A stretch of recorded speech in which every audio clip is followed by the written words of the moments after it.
أعوذ بالله من الشيطان الرجيم.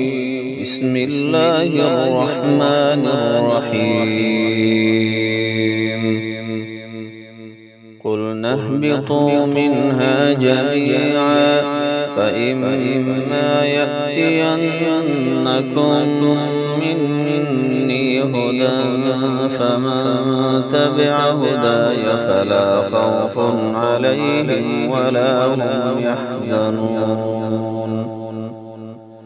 والذين كفروا وكذبوا بآياتنا أولئك أصحاب النار هم فيها خالدون. يا بني إسرائيل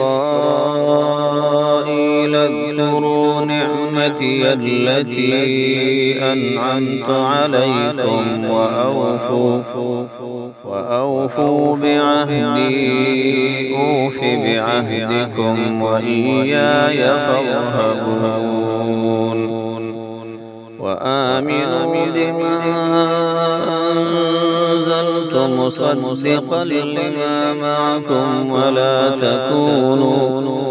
ولا تكونوا أول كافر به ولا تشتروا بآياتي ثمنا قليلا وإياي فاتقون. ولا تلبسوا الحق بالباطل وتكتموا الحق وأنتم تعلمون. وأقيموا الصلاة وآتوا الزكاة واركعوا مع الراكعين.